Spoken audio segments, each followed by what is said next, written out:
चलो भाई चेक करो तो जल्दी, दिखाई सुनाई दे रहा सब कुछ ठीक ठाक या फिर कुछ प्रॉब्लम है? जल्दी चेक करो, जल्दी चेक करो। दिखाई सुनाई साफ साफ दे रहा है या फिर कुछ प्रॉब्लम है? जल्दी चेक करो। ठीक, गुड। चलो ठीक।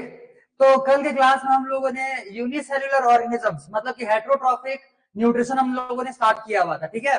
तो उसके बारे में थोड़ा मोड़ा डिटेलिंग तो कर ही चुके थे।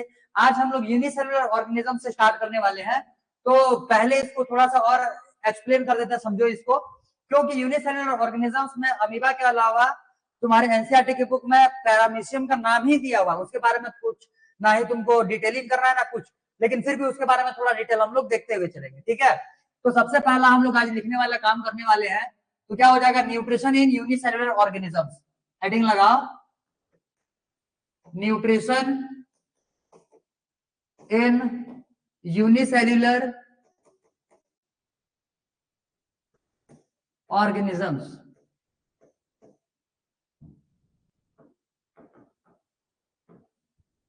Nutrition in unicellular organisms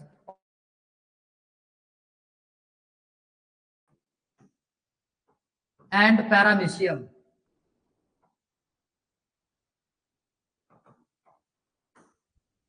amoeba and paramecium, ये दो यूनिसेल्युलर ऑर्गेनिज्म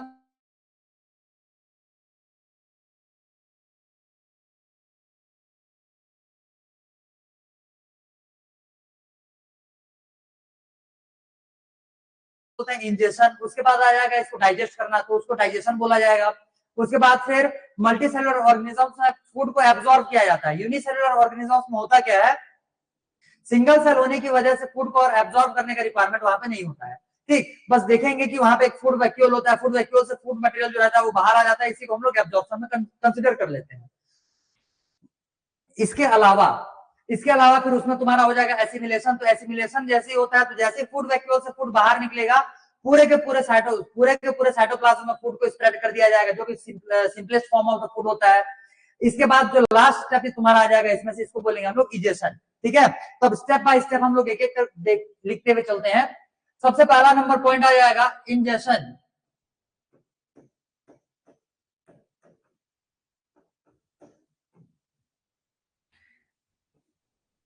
इंजेशन, ठीक, लिखो इसमें पहले इंजेक्शन ये लगाओ, हेडिंग लगाओ। देखो, तो इसमें हम लोग लिखेंगे पहले इन unicellular organisms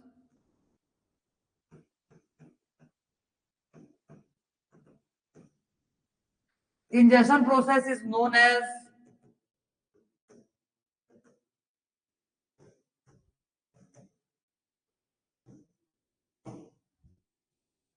ingestion process is known as phagocytosis। phagocytosis, phagocytosis, phagocytosis injection process को हम लोग फैगोसाइटोसिस बोलते हैं बायोलॉजी के टर्म पे, ठीक।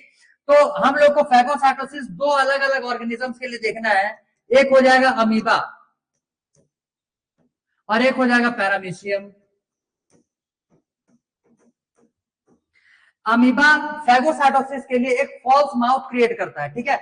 अमीबा का जो शेप रहता है ये इनडेफिनिट शेप होता है, मतलब कि इसका शेप जो रहता है ये डेफिनिट शेप, इसका प्रॉपर कोई शेप नहीं होता। लेकिन पैरामीशियम जो रहता है इसका एक प्रॉपर शेप होता है, मतलब कि प्रॉपर उसका डेफिनिट एक शेप होता है। तो उसका माउथ कहाँ पे प्रेजेंट होगा, उसकी बॉडी के बाकी पार्ट्स कहाँ, सॉरी होने को तो वो सिंगल सेल ही है, लेकिन उस कौन कौन से पार्ट कहाँ कहाँ पे प्रेजेंट होंगे ये उसमें फिक्स रहने वाला है, ठीक। तो अमीबा जैसे कि ये इरेगुलर शेप में रहता है, तो ये सबसे पहला इंजेक्शन के लिए फॉल्स माउथ क्रिएट करेगा, creates false mouth, creates false mouth called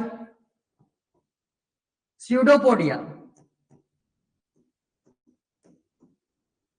इसको बोला जाएगा स्यूडोपोडिया, ठीक।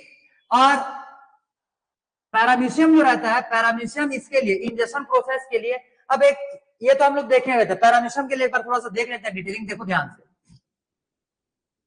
ये इस टाइप का शेप होता है पैरामीशियम का, ठीक है। यहां से ये इसके निकले हुए रहेंगे कुछ हेयर लाइक स्ट्रक्चर बड़े वाले, इसको बोलते हैं फ्लैजिला, तुम्हारे काम का अभी नहीं है, ये हायर क्लास में पढ़ोगे।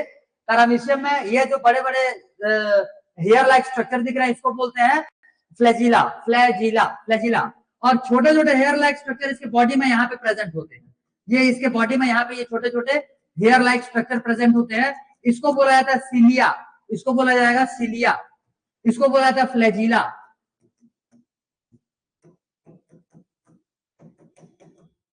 बड़े से हेयर लाइक स्ट्रक्चर को बोला जाता है फ्लैजिला और छोटे हेयर लाइक स्ट्रक्चर को बोला जाता है इसका सिलिया।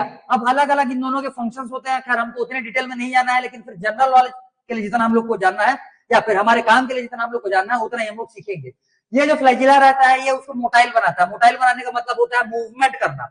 अगर एक जगह से दूसरे जगह उसको जाना रहेगा पैरामीशियम को, तो ये फ्लैजिला के थ्रू जाएगा। वही जो सिलिया रहता है, सिलिया जो रहता है ये इसको स्टिक करने में काम आएगा, मतलब चिपकाने में। अब समझो, मान लो कि ये उसका माउथ है, मान लेते हैं कि ये पैरामीशियम का माउथ है। पैरामीशियम का जो माउथ होता है इसको हम लोग बोलते हैं साइटोसोम, साइटोसोम, CYTO, साइटोसोम, साइटोसोम। साइटोसोम हो जाएगा पैरामीशियम का माउथ। ये फॉल्स माउथ नहीं होता, ये रियलिटी का माउथ होता है, ठीक है। अब जैसे मान लेते हैं कि फूड मटेरियल यहाँ पे आया हुआ है, ये मान लो ये है तुम्हारा फूड मटेरियल, यहाँ पे है मान लेते हैं फूड मटेरियल। अब माउथ उसका अप साइड में है, मतलब थोड़ा सा इसके ऊपर में है, तो इसको फूड मटेरियल को इसके पास में पहुंचाना पड़ेगा, ठीक है। तो ये सिलिया के थ्रू क्या करता है, सिलिया सबसे पहले ये फूड मटेरियल को अपने में स्टिक कर लेगा, चिपका लेगा। जैसे ये फूड मटेरियल इसमें चिपकता है, इसके बाद फिर ये सिलिया इसको धीरे धीरे धीरे धीरे धीरे धीरे करके इसको आगे पास करते जाएगा और फाइनली इसके साइटोसोम तक पहुंचाएगा। जैसे ही फूड मटेरियल उसके साइटोसोम तक पहुंचता है फिर ये उसको इंटेक कर देगा, तब इंजेक्शन का प्रोसेस वहां पे स्टार्ट हो जाएगा। क्लियर हुआ ये प्रोसेस? ये प्रोसेस समझ में आया पैरामीशियम के केस में? पैरामीशियम के लिए होता क्या है, पैरामीशियम का जो माउथ होता है इसका, तो ये फॉल्स माउथ, इसमें ये इसका माउथ होता है, माउथ, एक second,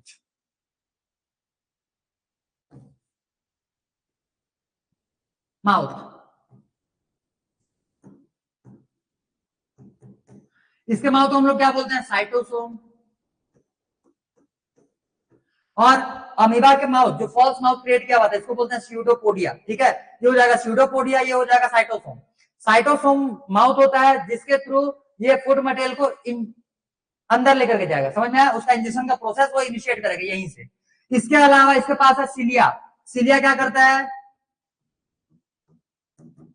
moves food towards mouth, towards mouth, towards mouth. तो इस हिसाब से अमीबा, पैरामीशियम या यूनिसेलुलर ऑर्गेनिजम्स में तुम्हारा क्या इंजेक्शन का प्रोसेस जो होता है वो कंप्लीट हो जाएगा, ठीक। इंजेक्शन का मतलब हो जाएगा इनटेकिंग ऑफ फूड। यूनिसेलुलर ऑर्गेनिजम्स के केस में इंजेक्शन के प्रोसेस को बोला जाता है फैगोसाइटोसिस, फैगोसाइटोसिस, फैगोसाइटोसिस। क्लियर हो गया ये फैगोसाइटोसिस? पहले इसको पूरा डिटेलिंग में सारे प्रोसेसेस कर लेते हैं, इसके बाद फिर हम लोग इसको क्या करने वाले हैं, एक एक करके 3D डायग्राम में देखेंगे, ठीक है। तो ये हो जाएगा इंजेक्शन का प्रोसेस। इंजेक्शन का मतलब हो जाएगा इनटेकिंग ऑफ फूड। इस प्रोसेस को यूनिसेलुलर ऑर्गेनिजम्स में फैगोसाइटोसिस के नाम से जाना जाता है, फैगोसाइटोसिस बोला जाएगा। दो यूनिसेलुलर ऑर्गेनिजम्स के बारे में हमको इस टॉपिक में पढ़ना है। एक हो जाएगा अमीबा, दूसरा हो जाएगा पैरामीशियम। अमीबा के केस में वो फॉल्स माउथ क्रिएट करता है फॉर इंजेक्शन, जिसको कि हम लोग बोलेंगे स्यूडोपोडिया। वहीं अगर पैरामीशियम की बात करते हैं तो पैरामीशियम के पास अपना माउथ पहले से ही प्रेजेंट होता है, जिसको कि हम लोग बोलते हैं साइटोसोम। इसके पास और भी सिलिया, फ्लैजिला नाम से कुछ हेयर लाइक प्रेजेंट होते हैं, हेयर लाइक स्ट्रक्चर प्रेजेंट होते हैं, जिसमें से सिलिया जो रहता है, फ्लैजिला को भूल जाओ, फ्लैजिला का तुम्हारे में कोई काम नहीं है। सिलिया जो रहता है, सिलिया फूड मटेरियल को मूव कराते हुए कहां तक लेकर के जाएगा, साइटोसोम तक लेकर के जाएगा। और यहाँ पे फिर दोनों ही टाइप के ऑर्गेनिजम्स का इंजेक्शन का प्रोसेस, फर्स्ट डाइजेशन का प्रोसेस जो है ये कंप्लीट हो जाता है, ठीक। इतने को नोट डाउन करो जल्दी।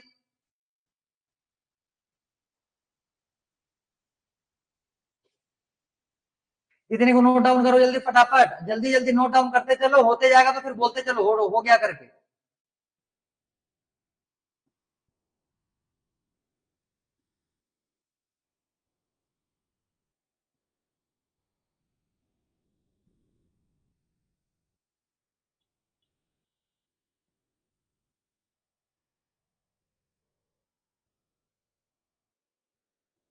हो गया?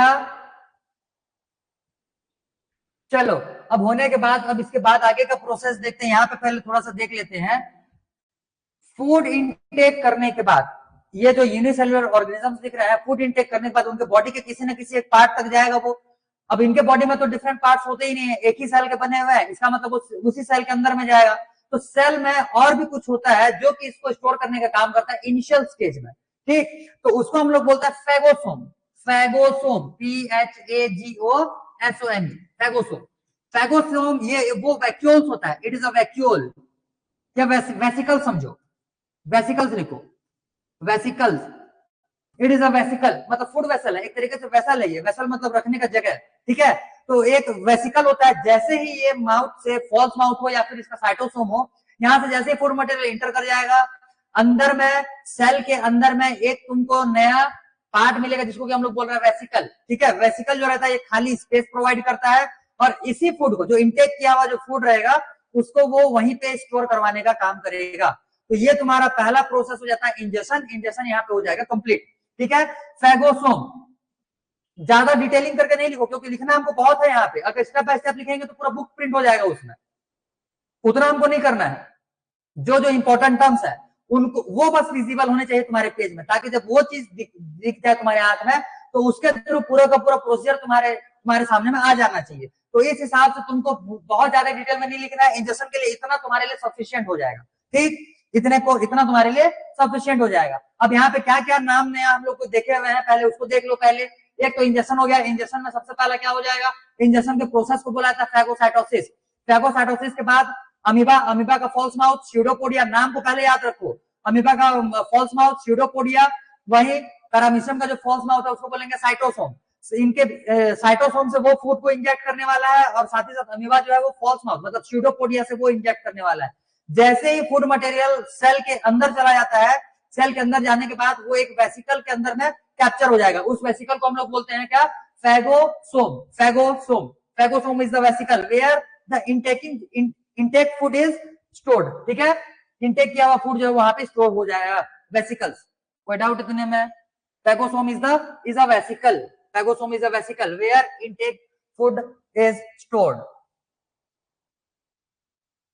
क्लियर है? चलो, तो अब इसके बाद इंजेक्शन के बाद अब सेकंड नंबर प्रोसेस हम लोग इसमें स्टार्ट करते हैं। सेकंड नंबर प्रोसेस को हम लोग इसमें बोल रहे हैं डाइजेशन। डाइजेशन, अब ध्यान से समझो इसको। जैसे मान लो ये पूरा का पूरा हो गया एक अमीबा का बॉडी, सॉरी अमीबा का सेल, ठीक। ये आ गया पूरा यहाँ पे, ये मान लो वो वेसिकल है, ये वेसिकल है, ये वेसिकल है, इसके अंदर में फूड भरे पड़े, जो फूड इंटेक किया हुआ था ये फूड यहाँ पे आया हुआ है। ये जो फूड आया हुआ है इसको हम लोग बोलते हैं कॉम्प्लेक्स फूड। कॉम्प्लेक्स फूड समझ में आ रहा है? ये जो है ये कॉम्प्लेक्स फूड है। कोई सा भी बॉडी ऑर्गेनिजम्स का, कोई सा भी ऑर्गेनिज्म का बॉडी हो, वो कॉम्प्लेक्स फॉर्म में फूड को अपने बॉडी में यूटिलाइज नहीं कर पाता। जब भी हम लोग खाना खाते हैं या जो भी हम लोग इंटेक करते हैं फूड मटेरियल्स, वो पहले कॉम्प्लेक्स फॉर्म में रहता है। जैसे हमारे बॉडी में जाता है, डिफरेंट डिफरेंट टाइप के एंजाइम्स जो रहते हैं उसको ब्रेक डाउन करते हैं, और ब्रेक डाउन करने के बाद फिर उसको सिंपलेस्ट फॉर्म में कन्वर्ट करते हैं, ठीक है। तो ये तो हो जाएगा मल्टी सेलुलर के केस में। यूनिसेलुलर के केस में होता क्या है, यहाँ पे ध्यान से समझो, इसके पास एक और अलग सा सेल ऑर्गेनल प्रेजेंट होगा। यहाँ पे एक और अलग सा सेल ऑर्गेनल प्रेजेंट है, इसको हम लोग बोल रहे हैं यहाँ पे लाइसोसोम। लाइसोसोम, लाइसोसोम के पास एक डाइजेस्टिव एंजाइम होता है। लाइसोसोम के पास एक डाइजेस्टिव एंजाइम होता है जिसको हम लोग बोलते हैं hydrolytic enzyme. Contains a digestive enzyme.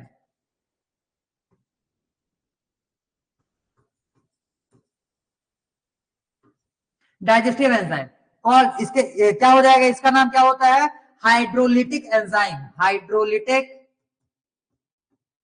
Enzyme, hydrolytic enzyme, ठीक। अब देखो ध्यान से समझो, यहाँ पे एकदम इंपॉर्टेंट है, क्या है, ध्यान समझो इसका डाइजेशन का प्रोसेस कैसे होता है। देखो ध्यान से, जैसे ही ये फूड वेसिकल्स के अंदर में चला आएगा, साइटोसोम जाएगा इसके पास। अब साइटोसोम जो है वो जाएगा इसके पास, ये आ गया साइटोसोम किसके पास, वेसिकल्स के पास, ठीक है। और ये साइटोसोम जो है ये वेसिकल के साथ फ्यूज हो जाएगा। फ्यूज होने का मतलब है इसके साथ पूरा का पूरा यहाँ पे ये बॉन्ड बना लेगा। जब ये जुड़ जाएगा इसके पास, तो फिर होता क्या है, यहाँ पे इन दोनों का जो बाउंड्री है, बाउंड्री अब यहाँ से हट गया। जैसे ही बाउंड्री हट जाएगा तो इसके अंदर में भरे पड़े थे कौन से वाले मटेरियल, वेट वेट वेट,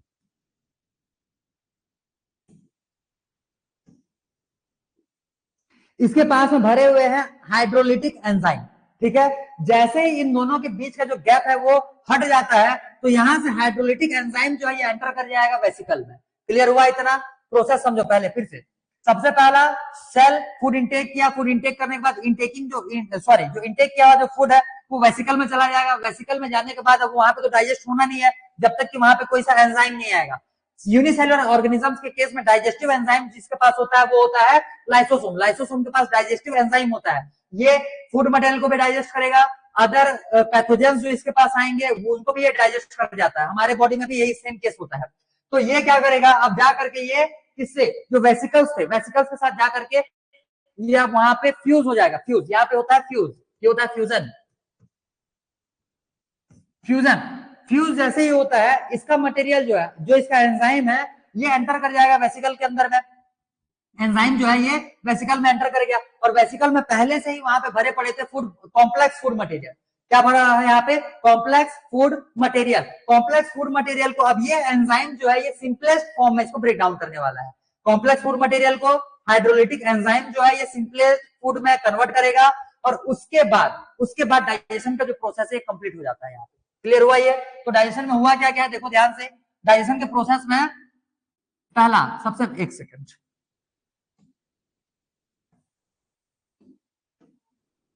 इसको थोड़ा सा साइड में कर देते हैं।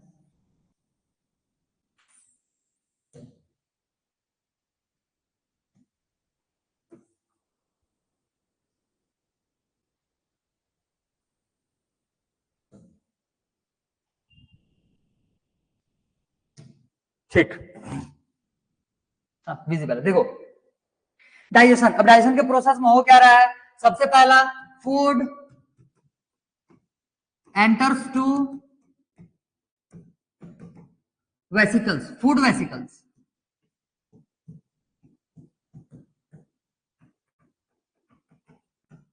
Food vesicle. सेकंड प्रोसेस क्या होगा, स्टेप बाय स्टेप एकदम शॉर्ट में लिख रहे हैं, ठीक है, शॉर्ट में लिख रहा है। फूड एंटर्स टू, सॉरी हाँ, food enters to food vesicles. After that यहाँ पे क्या हो जाएगा, lysosome which have digestive enzyme,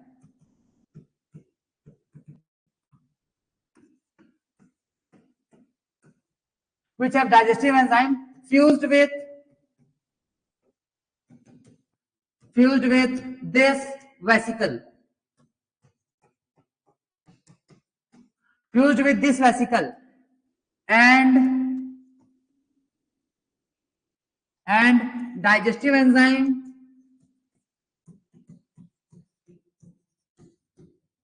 enters to vesicle, enters to vesicle and wait, enters to vesicle, and digestion process is initiated, and digestion process initiates,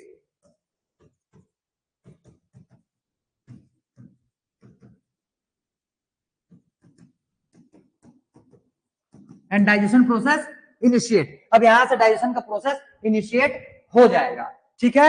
यहां तक लिखो जल्दी फटाफट, फिर आगे बढ़ेंगे।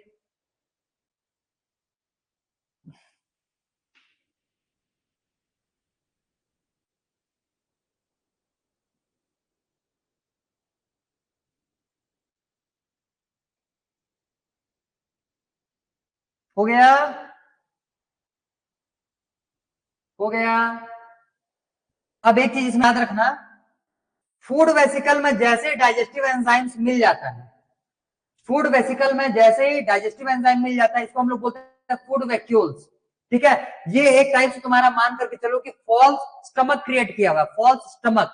क्लियर? ये जो पूरा का पूरा कॉम्बिनेशन तुमको दिख रहा है, ये कॉम्बिनेशन जो दिख रहा है ये क्या हो जाएगा, फॉल्स स्टमक। ये हो जाएगा फॉल्स स्टमक, फॉल्स स्टमक। जब भी वेसिकल में डाइजेस्टिव एंजाइम एंटर कर जाता है उसको हम लोग बोल रहे हैं फॉल्स स्टमक, उसी को बोला जाता है फूड वैक्यूल्स।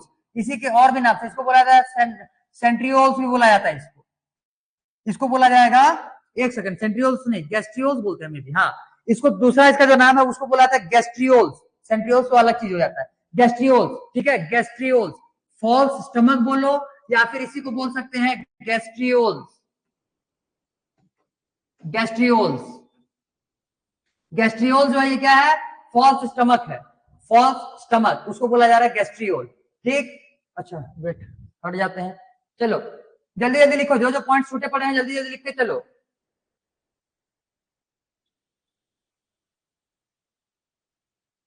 हो गया, गुड। अब इसके बाद हम लोग थर्ड नंबर पॉइंट इस पे लिखेंगे। थर्ड पॉइंट जो है, अब डाइजेस्ट होने के बाद अब इसको एब्जॉर्ब किया जाएगा। थर्ड प्रोसेस एब्जॉर्प्शन लिखना है इसमें, after digestion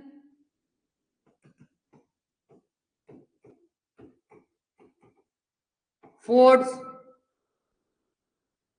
food wet, after digestion simplest form of food,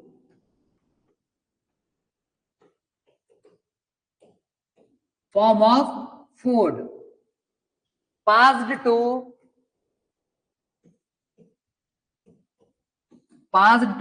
cytoplasm, ठीक, ये हो जाएगा एब्जॉर्प्शन। फोर्थ नंबर इसमें से आ जाएगा हमारा assimilation, assimilation, now this simplest food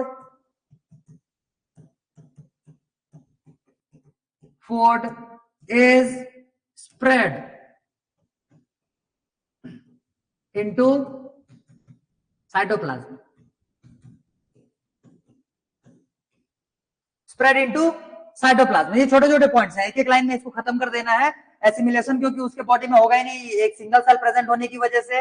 और क्या बोलना चाहिए, जो एब्जॉर्प्शन रहता है, एब्जॉर्प्शन हम लोग उसको बोलेंगे जहां पे फूड को यूटिलाइज्ड प्लेस में, सॉरी यूटिलाइज्ड प्लेस तक उसको भेजा जाना है। तो जैसे ही वो फूड वैक्यूल से बाहर आ जाता है, इसका मतलब वो उस जगह पे पहुंच जाएगा जहां पे उसको यूटिलाइज करना है।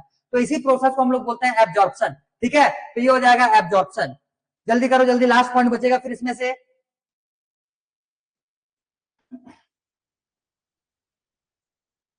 हो गया,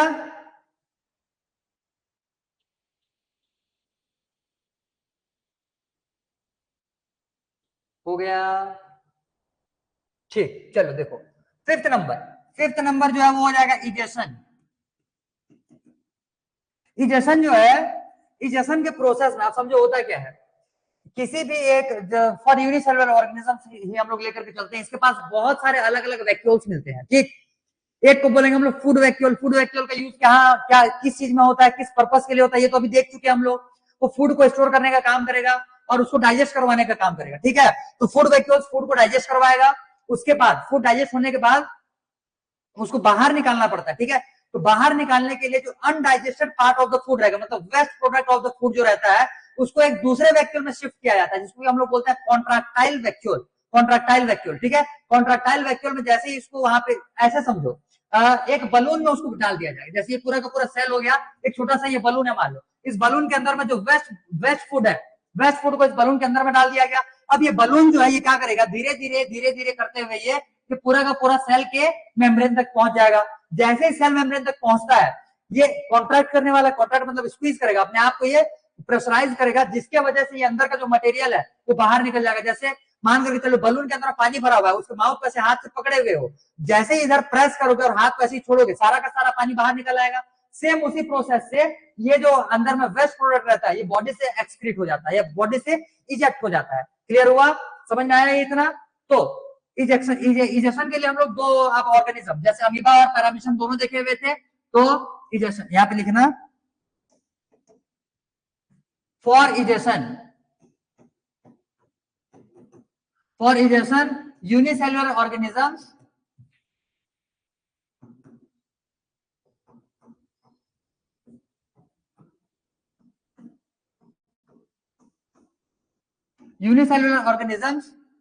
use contractile vacuoles.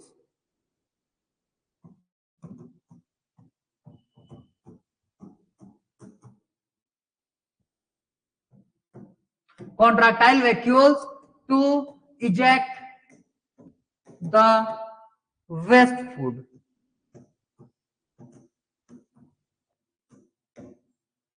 ठीक, ये हो जाएगा। पैरामीशियम के केस में उसका एक स्पेसिफिक नाम होता है जिसके थ्रू वो बाहर निकालते हैं, क्योंकि उसका डेफिनेट शेप होता है। इसको लिखो, फिर पैरामीशियम वाले नाम को लिखवाते हैं।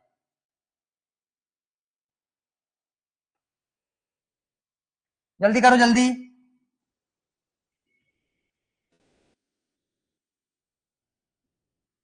हो गया। चलो अब इसी में लिखना इन पैरामीशियम, इन paramecium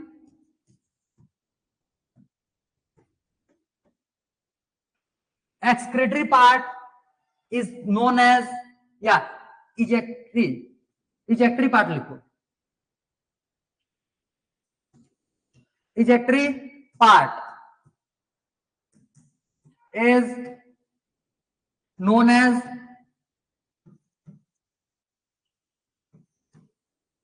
cytopyge,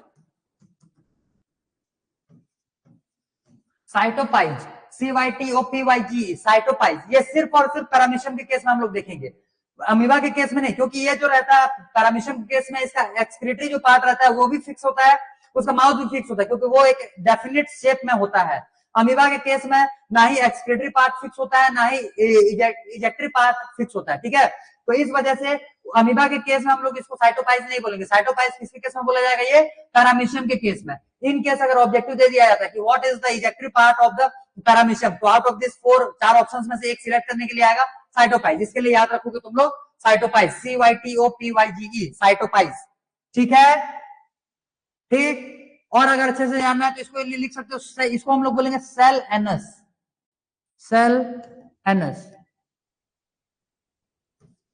cell anus. Clear, समझ में आ गया इतना?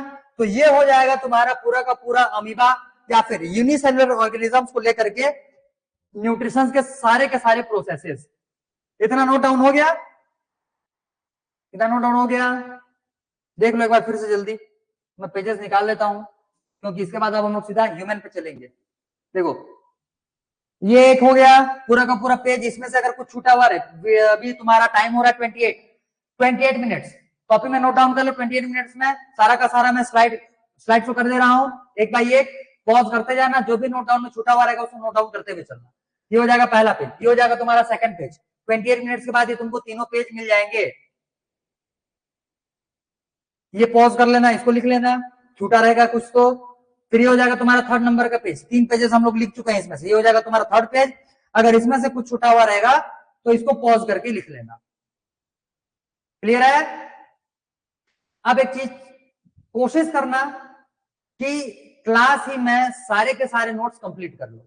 बाद में पॉज करके लिखने से तुम्हारा ही टाइम वेस्ट होना है, बाद में फिर वीडियो देखना पड़ेगा, उसी को फिर पॉज करोगे, लिखोगे, जो भी यहाँ पे छपाया हुआ रहेगा उसी को छापना है। इससे बढ़िया है जो भी तुम्हारा लिखने का काम है क्लास में कंप्लीट कर लोगे तो तुम्हारे लिए बेटर रहेगा, अदरवाइज तुम्हारा टाइम वेस्ट इसमें बहुत ज्यादा होने वाला है। तो इसके बाद अब चलो हम लोग अब आगे बढ़े इसमें से।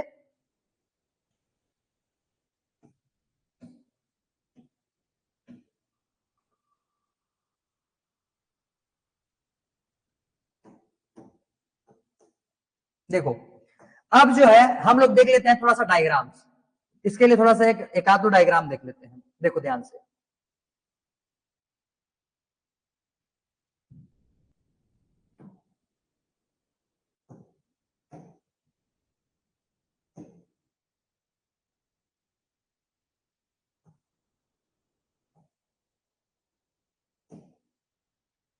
कल यहां तक हम लोग कर लिए थे। अब इसके बाद ये देखो तुमको दिख रहा होगा, वेट मेरे को थोड़ा सा साइड आ जाने दो।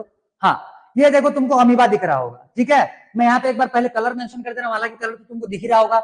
ये है तुम्हारा फूड, ग्रीन कलर में जो दिख रहा है ये हो जाएगा तुम्हारा फूड। साथ ही साथ यहाँ पे ये जो थोड़ा सा एक रेडिश टाइप का तुमको स्फीयर टाइप का दिख रहा होगा, ये जो स्फीयर दिख रहा है ये हो जाएगा उसका क्या बोलना चाहिए, उसका एक तरीके से न्यूक्लियस ही समझ लो, ठीक है।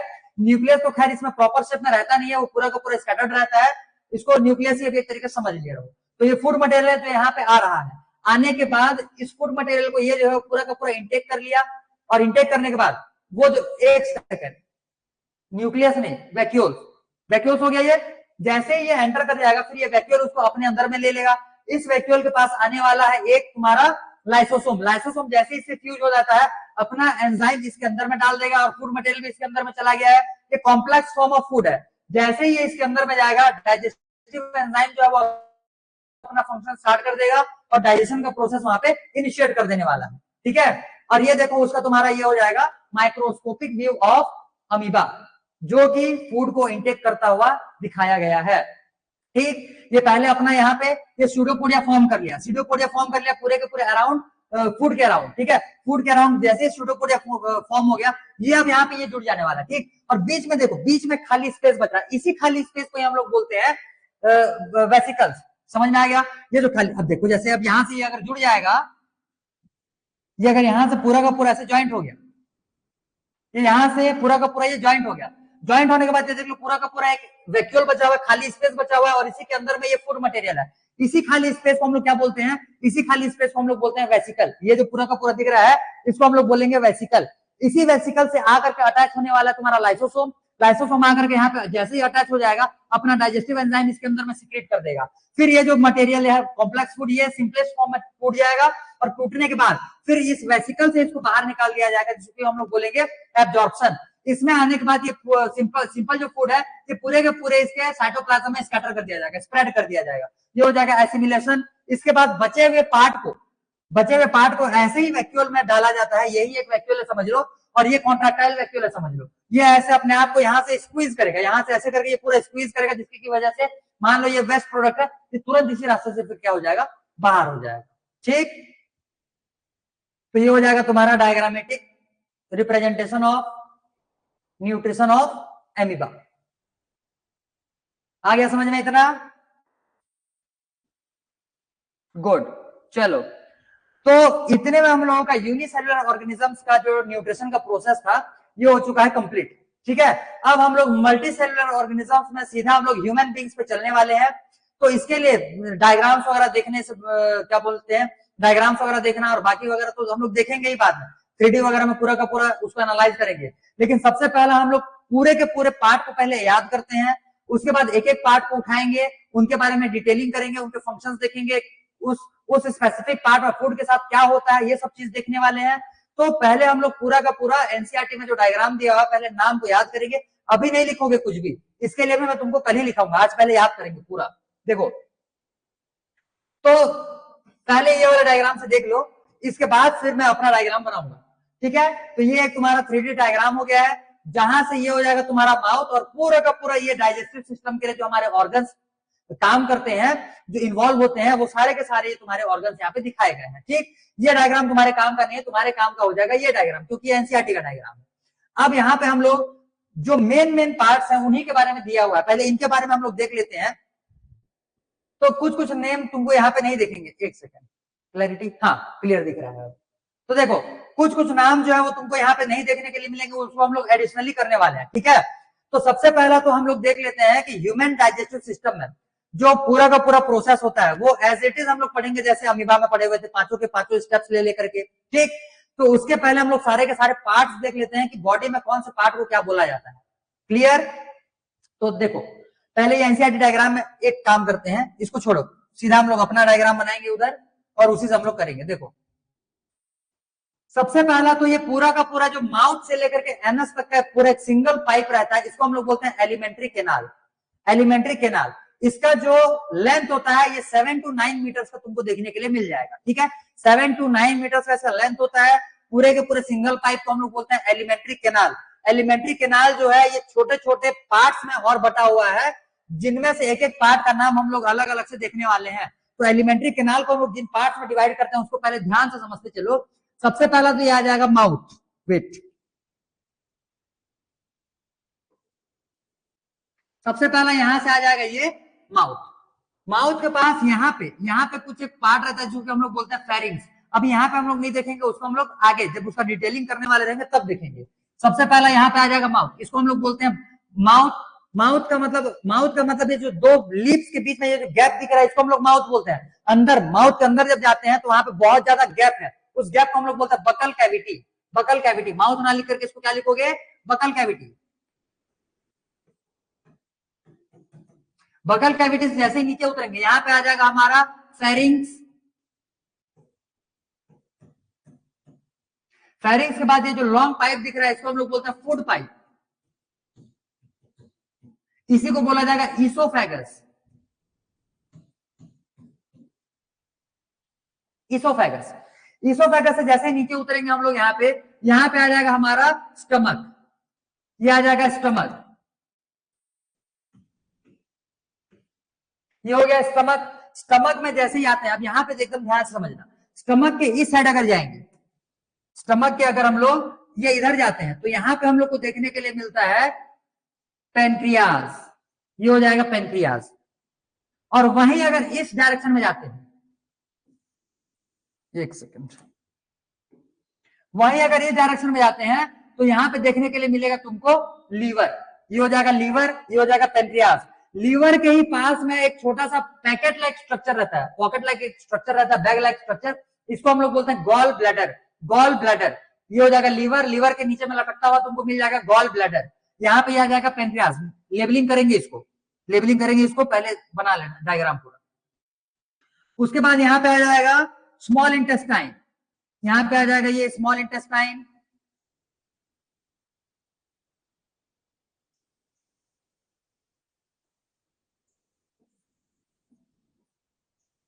और यहां से फिर आ जाएगा लार्ज इंटेस्टाइन विच,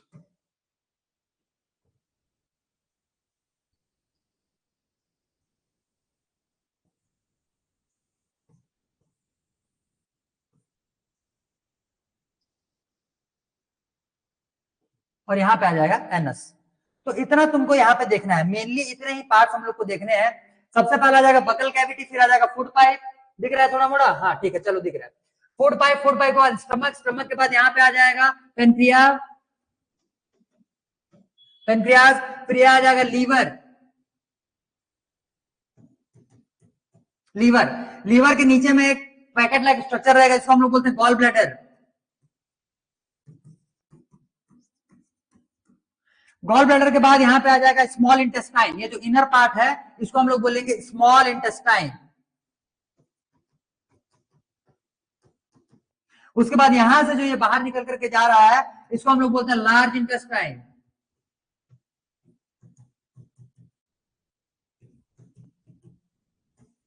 फिर यहाँ पे एक पैकेट लाइक स्ट्रक्चर मिलता है जहां पे कि पूरा का पूरा वेस्ट प्रोडक्ट जो है वो कलेक्ट होकर के रहता है, इसको हम लोग बोलते हैं रेक्टम। और फाइनली जिस पाथ के थ्रू बॉडी से ये बाहर निकाल दिया जाएगा इसको हम लोग बोलेंगे एनस, इसको बोलेंगे एनस। बनाओ डायग्राम, बनाओ जल्दी से, जल्दी से डायग्राम बनाओ फटाक से, ताकि नाम याद हो जाए, फिर आगे बढ़ेंगे।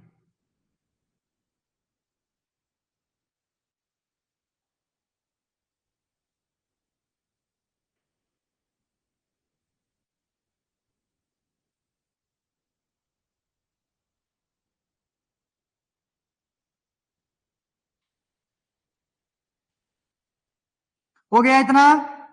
ये मेजर नेम्स जो हमारे बॉडी के पार्ट्स थे ये बस वही है। अब इसके इनसाइड में हम लोगों को और बहुत सारे पार्ट्स देखने हैं, तो एक एक जब हम लोग टॉपिक उठा उठा कर करना चालू करेंगे तब हम लोग इसके बारे में पढ़ेंगे अच्छे से, ठीक है? तो अभी पहले पूरे के पूरे बॉडी का पार्ट याद करते हैं, सारे के सारे एलिमेंट्री केनाल।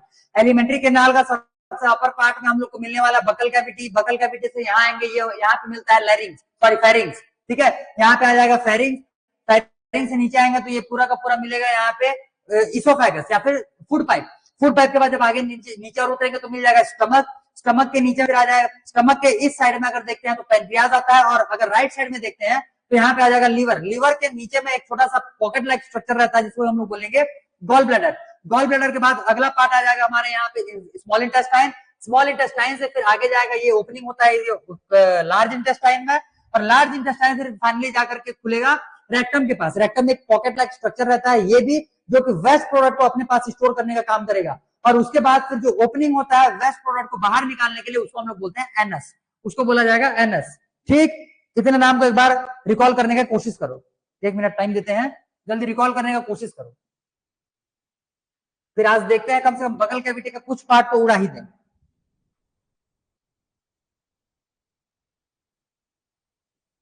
एक बार रिकॉल करो, यहीं पे याद करना है, उसको और घर में बैठ करके याद करने लायक और बचाना ही नहीं है। और जल्दी करो, जल्दी जल्दी फटाफट।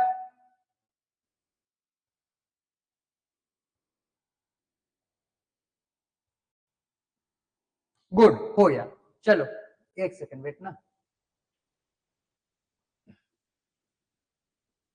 ठीक, चलो हो गया। तो अब आगे देखो, ये हो जाएगा हमारा overview of the human body का, इनसाइड का जो पार्ट रहता है उसका ओवरव्यू हो जाएगा ये ह्यूमन बॉडी में से, ठीक है। अब इसके बाद हम लोग इसका एक एक पार्ट को उठा उठा करके पूरा का पूरा डिटेलिंग में पढ़ते हुए चलेंगे। इसको एनसीईआरटी में बहुत ज्यादा डिटेल में नहीं दिया हुआ है, लेकिन हम लोग इसको अच्छे खासे डिटेलिंग करते हुए इसको चलने वाले हैं, ठीक है। क्योंकि एनसी सीबीएसई क्या है, वो इनसाइड से भी क्वेश्चन पूछ देता है।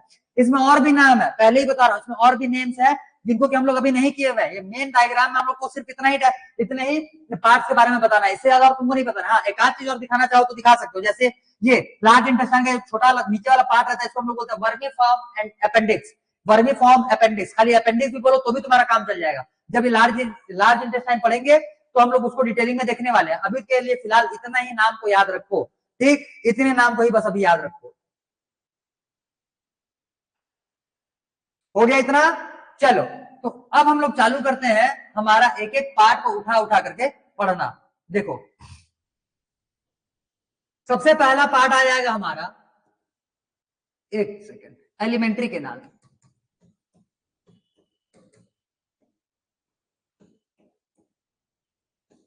सेवन टू 9 मीटर एलिमेंट्री केनाल जो है, इसका तुम्हारा लेंथ हो जाएगा 7 to 9 मीटर। अलग अलग बुक में तुमको अलग अलग लेंथ देखने के लिए मिल जाता है, किसी में 7 मीटर लिखा हुआ रहता है, किसी में 9 मीटर, बाकी ऑथेंटिक वो 9 मीटर ही होता है, ठीक है। वो 9 मीटर तक हो जाएगा, ठीक। तो ये हो जाएगा एलिमेंट्री केनाल। एलिमेंट्री केनाल का लेंथ हो गया। अब एलिमेंट्री केनाल का जो पार्ट बाई पार्ट हम लोग को देखना है, उसको हम लोग चालू करते हैं। एलिमेंट्री केनाल का सबसे पहला पार्ट, सबसे बाहर का पार्ट, सबसे आउटर मोस्ट पार्ट या सबसे अपर पार्ट अगर बोलेंगे तो क्या आता है, बोलेंगे इसमें से तो पहला नंबर आ जाएगा माउथ। लिखो माउथ, लिखना। It is the opening,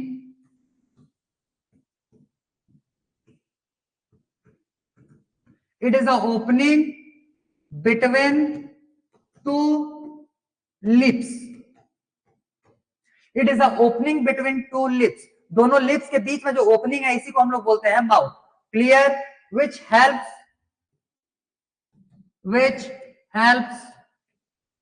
in taking food, which helps in taking food, ठीक है। ये हमको फूड को इनटेक करने में ये हेल्प करेगा। बस इसके लिए इतना ही जानना था। सेकंड पार्ट हम लोग अब इसमें देखने वाले हैं, और मे भी आज का क्लास सिर्फ हमारा इसी में खत्म हो। तो सेकंड पार्ट जो है ये हो जाएगा बकल कैविटी।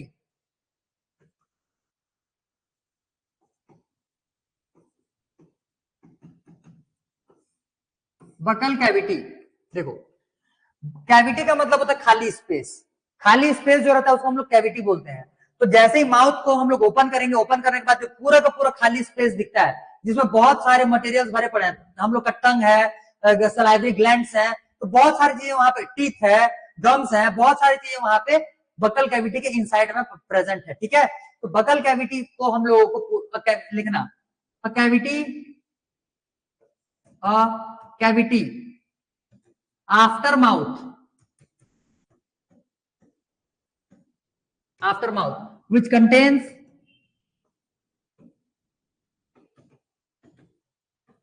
क्या क्या आ जाएगा, टीथ, टंग, salivary glands,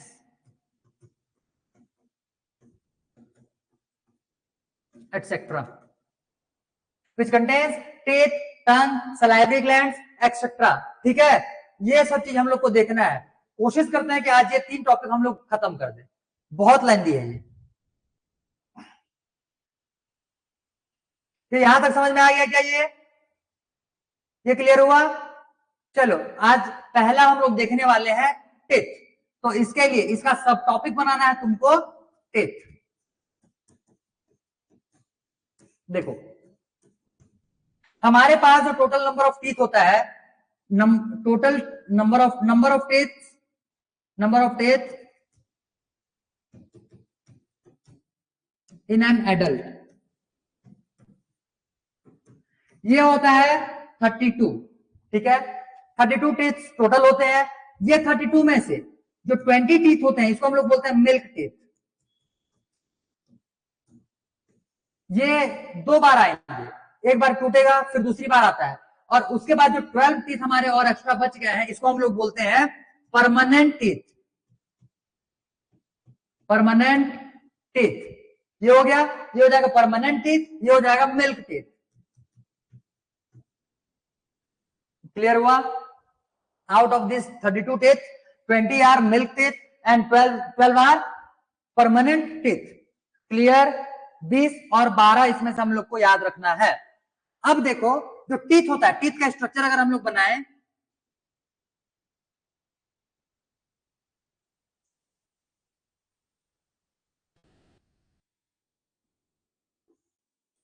ये हो गया मान लो टीथ का स्ट्रक्चर, ठीक। अब इसमें हम लोग क्या करते हैं, देखो ध्यान से, टीथ के टोटल दो पार्ट्स हम लोग को पढ़ने हैं, ठीक है।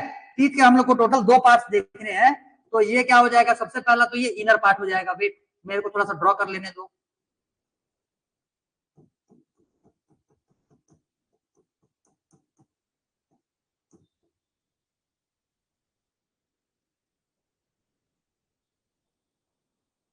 ये हो जाएगा इसका इनर पार्ट, ठीक है। और इसके बाद ये हो जाएगा इसका outer part.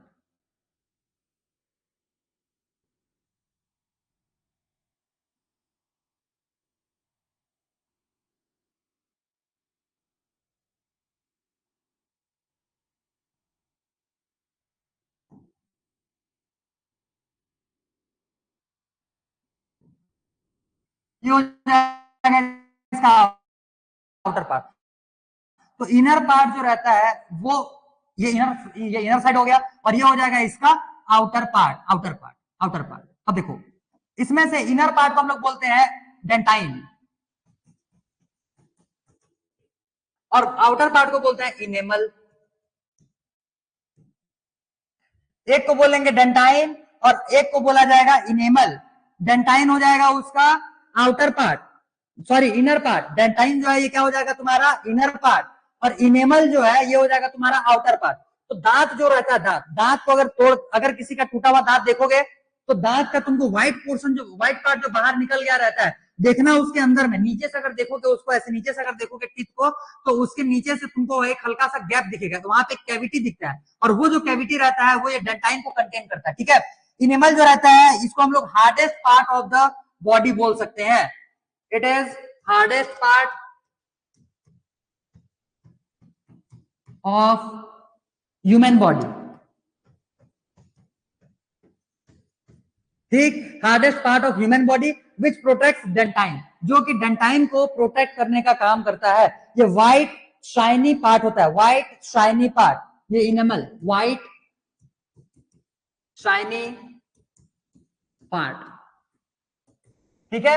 White shiny part, outer covering of dentine भी इसको बोल सकते हैं। इसको दूसरा क्या बोल सकते हैं, outer covering, outer protective covering, protective covering of किसके लिए, डेंटाइन का। इनेमल जो है ये आउटर प्रोटेक्टिव कवरिंग लेयर होता है डेंटाइन के लिए, ठीक। डेंटाइन के लिए टोटल टीथ के तुमको दो पार्ट याद रखने हैं। एक हो जाएगा बाहर का पार्ट जिसको हम लोग बोल रहे हैं इनेमल, अंदर का पार्ट जिसको हम लोग बोलते हैं डेंटाइन। हार्डेस्ट पार्ट कौन सा होता है बोलने से आउटर पार्ट होता है, जिसको हम लोग पूरे बॉडी का ही हार्डेस्ट पार्ट बोल सकते हैं, ठीक है। और इसके बाद ये प्रोटेक्ट करेगा किस चीज को, इनेमल को, सॉरी डेंटाइन को। इनेमल जो है ये प्रोटेक्ट करता है डेंटाइन को, जिसके वजह, अब समझो अगर ये डेंटाइन होता क्या है, दांत में जब कीड़े लग जाते हैं, दांत में जब कीड़े लग जाते हैं तो ये पूरा का पूरा ये बाहर का ये जो दिख रहा है व्हाइट पोर्शन, इसको पूरा का पूरा वो खा जाएगा। कीड़ा जो रहता है वो पूरे के पूरे इसको डाइजेस्ट कर जाएगा।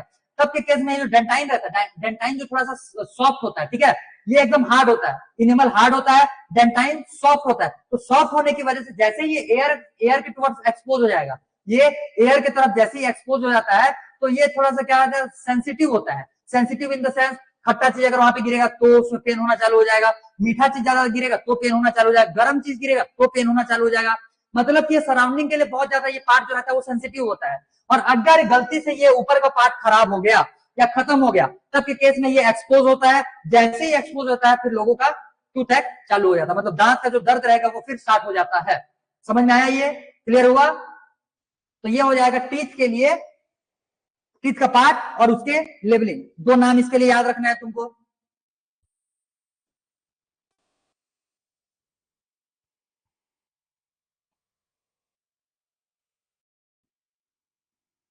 हो गया? क्लियर है इतना?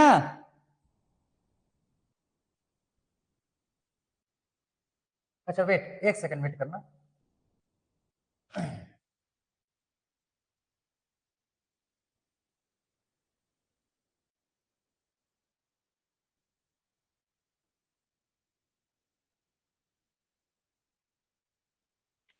अच्छा, ये टीथ के बाद इसका आगे की क्लास हम लोग मंडे को कंटिन्यू करते हैं। एक्चुअल में थोड़ा सा काम आ गया है तो मेरे को निकलना पड़ेगा। तो आज के लिए तुम लोग इतने को क्या करो, पूरा का पूरा रिकॉल करो, रिवाइज करो, जो जो करना है करो, पूरा का पूरा याद करो। कल के क्लास में यहाँ से हम लोग इसको आगे बढ़ाएंगे और यहाँ तक का चीज साथ में आगे जो पढ़ने वाले रहेंगे उसको मैं फिर तुमको परसों याद करवाऊंगा। तो अब अगला क्लास होगा तुम्हारा मंडे को। हाँ, एक चीज और, एक चीज और, वेट, एक चीज और। आज क्या, आज सेंटर में ऑफलाइन में टेस्ट हुआ था तो पूरा का पूरा डिस्क्रिप्टिव एग्जाम हुए हैं। समझ में आ रहा है? तो डिस्क्रिप्टिव एग्जाम में तुम्हारा ये पूरा का पूरा क्वेश्चन पेपर है। ये आज मैं अपलोड कर दूंगा पीडीएफ के फॉर्म में, क्या बोलते हैं, एप्लीकेशन पे। ठीक है? सब्जेक्टिव टेस्ट है ये, टोटल 30 मार्क्स का टेस्ट है, 1 आवर का टाइम था। तो इसमें जितने भी क्वेश्चंस दिए हुए हैं आगे पीछे, ये दोनों साइड में जितने भी क्वेश्चंस इसमें दिए हुए हैं, ये मैं पीडीएफ में अपलोड कर दूंगा आज। ये सारे के सारे क्वेश्चंस, कल संडे है, तुम इसको पूरा का पूरा आंसर राइटिंग करो। आंसर राइटिंग करने के बाद उसको तुमको मेरे को ग्रुप में भेजो या फिर व्हाट्सएप में भेजो, तुमको जो इच्छा, जहां से भेजना चाहते हो वहां से भेजो। कुल मिलाकर के इस क्वेश्चन पेपर का सोल्यूशन कल तुम मेरे को प्रोवाइड करने वाले रहोगे। कल तक, कल इवनिंग तक ये इसका सॉल्यूशन मेरे पास पहुंच जाना चाहिए। ठीक है? मैं इसको आज रात में ये भी अपलोड कर दूंगा। ये यहाँ का ऑफलाइन टेस्ट का पेपर है, आज ही हुआ था, इसी का पेपर आज तुमको ये अटेम्प्ट करना है। ठीक? अपलोड कर दिया जाएगा। ये 30 मार्क्स का क्वेश्चन था, टाइम 1 आवर का है। बार बार बोल रहा हूं, मार्क्स, मार्क्स और टाइमिंग दोनों को एकदम मेंटेन करके चलना है। क्लियर? कौन सा क्वेश्चन सॉल्व कर रहे हो, उसको कितना टाइम लगना चाहिए तुमको पता रहना चाहिए। क्या धीरे धीरे करके तुम्हें बताऊंगा ही, अभी के लिए फिलहाल इस क्वेश्चन को सॉल्व करके भेजोगे। चलो आज का सेशन एंड किया जाए, मेरे को थोड़ा सा काम है।